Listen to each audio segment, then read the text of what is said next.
Joining me live is Shadow Housing Minister, Shadow Minister for the NDIS as well, Michael Sukkar. Thanks so much for your time. Can I get your reaction to Donald Trump's victory? And does that give you more hope going into next year's election? Well, good morning, Andrew. It was obviously a very resounding victory. We heard a lot about a lot of the political issues in America in the lead up to the election and being a divided country.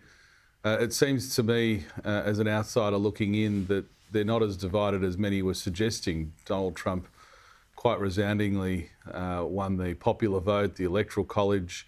It looks like the Republicans have won the House, and of course it's been confirmed that they've won the Senate. So it seems pretty clear that the agenda that Donald Trump took to the American people has been overwhelmingly endorsed by them, and I think that's a good sign for the United States. Obviously, an extraordinarily close ally of ours, and so we wish the best for them and hope that the incoming Trump administration can achieve some of the pretty lofty objectives that they've set for themselves.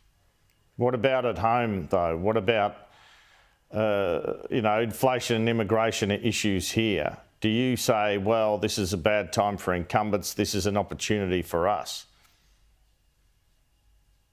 Well, I think if you look at virtually every metric, Andrew, the United States economy is outperforming the Australian economy. We've seen very high and persistent inflation, core inflation in particular, higher than the United States. We've seen our living standards dropping much more quickly than the United States. So I suppose if we look at the electorate in the United States and the cost of living issues that they were dealing with, it's pretty clear that Australians are dealing with it at a much worse level. And in that respect, I think it sends a very strong message to this government. This government's been very distracted.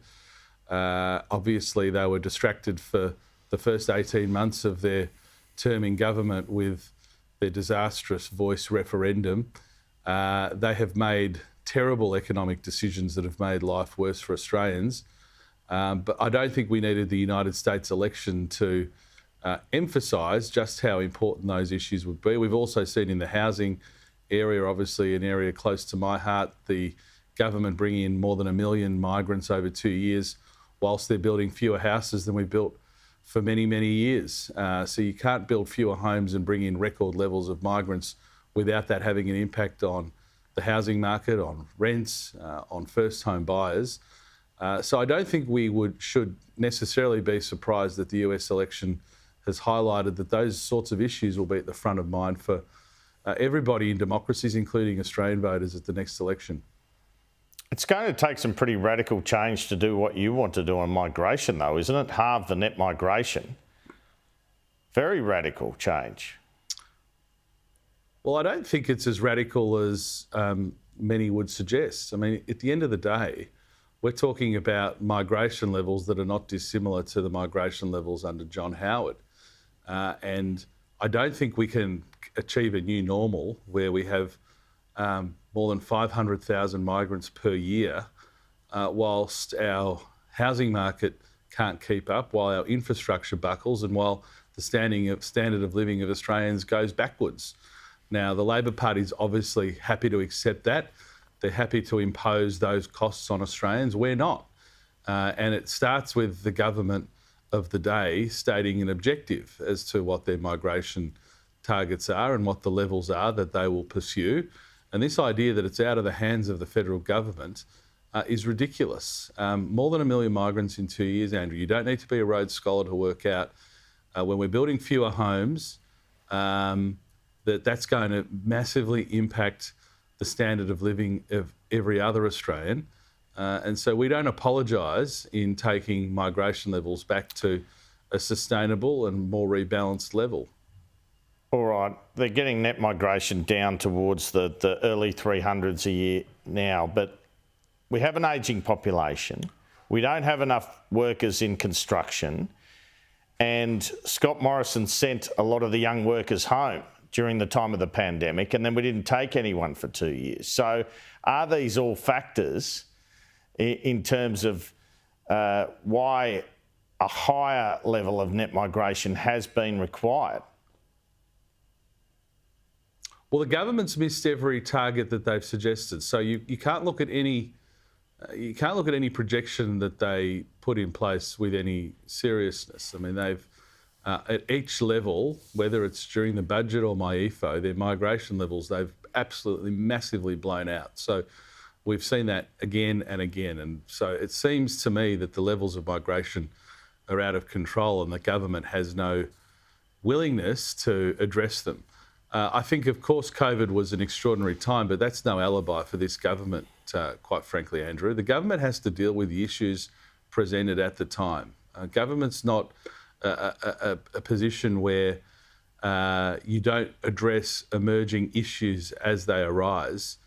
Every government has to do that. And here, the government's more than entitled to argue that more than 1 million migrants in 2 years, when we're building around 300,000 homes, they're willing to argue that that's acceptable. We argue it's not. We argue that that pushes up rents. We've seen rents up by 25% since this government's been in power. We've seen fewer homes being built. We see fewer homes being approved. We see fewer home completions. We see fewer first home buyers.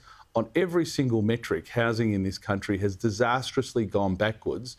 And at the same time, the government's bringing in record levels of new migrants. So they're entitled to make the argument as to why those settings are correct. We'll argue that they're wrong and that we should reduce migration to a more sustainable level. And we'll let the Australian people decide whether Labor's plan for a big Australia or our plan for a rebalanced and more sustainable migration program is the right way to go. I'm pretty confident that I know who Australia will support. Just briefly on that, are you saying then that, to some extent at least, this election is a referendum on a big Australia?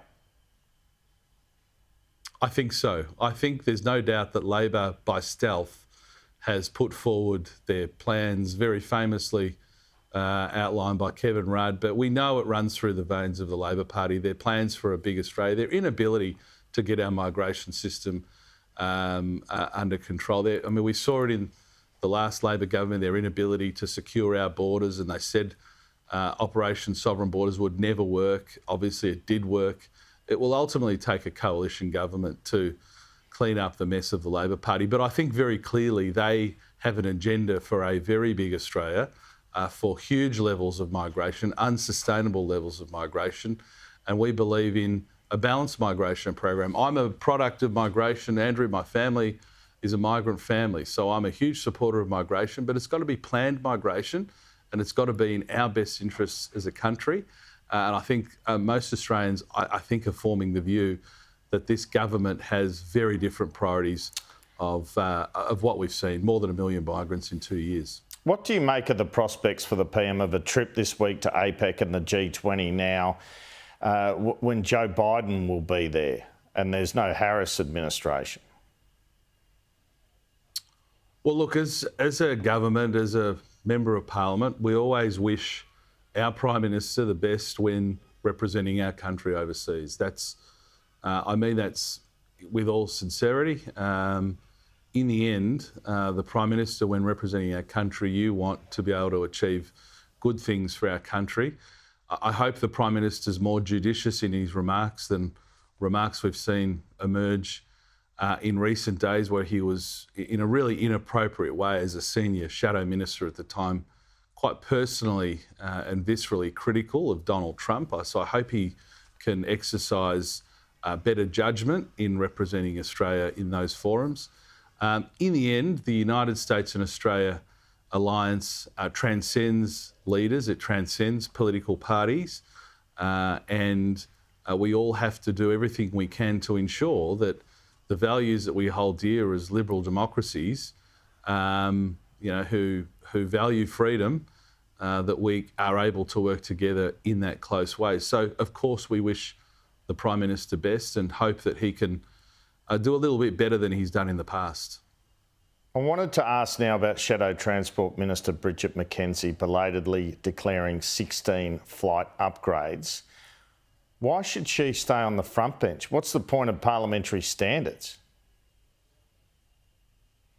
Well, she's declared them now, Andrew, obviously. I think the the sort of furor that has erupted around the Prime Minister in the wake of revelations we saw out of Qantas really focused on two things in my mind.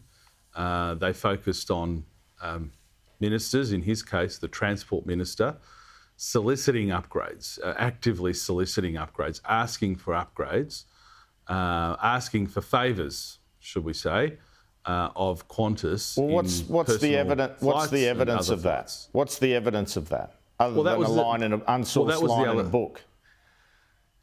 But that was the allegation. I think you and I can agree that that's what set off this furor. So that was the first point. Secondly, it was what set off this furor was the fact that it was the minister who had responsibility for Qantas for whom he was soliciting those upgrades directly from.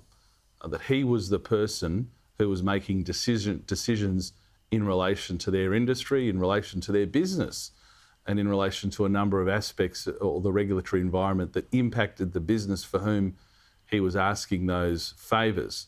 So I think those are the two sort of key characteristics. But of course, you've got to declare any of these sorts of upgrades.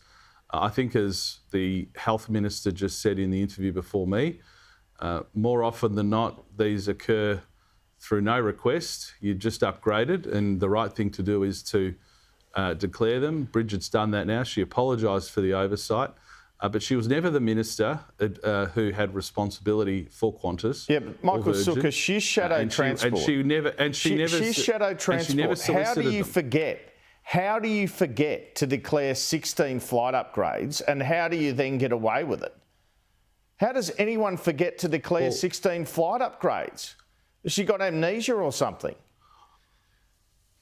Well, I mean, it was clearly an oversight, and she's rectified that now. She wrote to the airlines and asked for a full accounting. I mean, the truth is, Andrew, when you're catching hundreds and hundreds of flights, these things can happen, but it's not acceptable. And she's fixed the oversight, and she's declared them.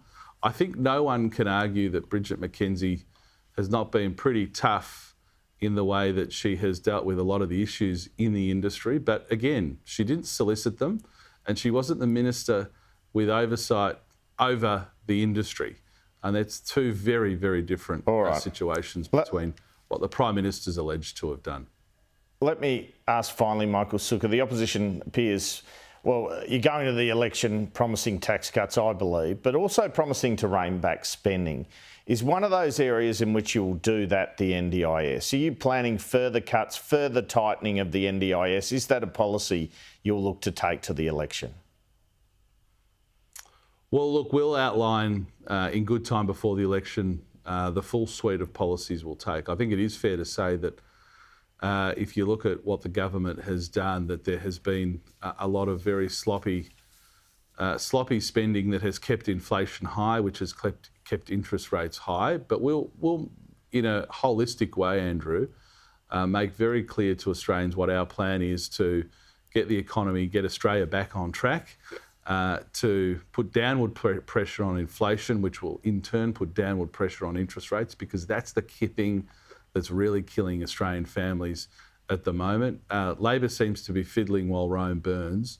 We'll have a very persuasive set of policies to take to the election and to put in front of Australian people, including ensuring that government spending is appropriate. Michael Sukkar, thanks so much for your time.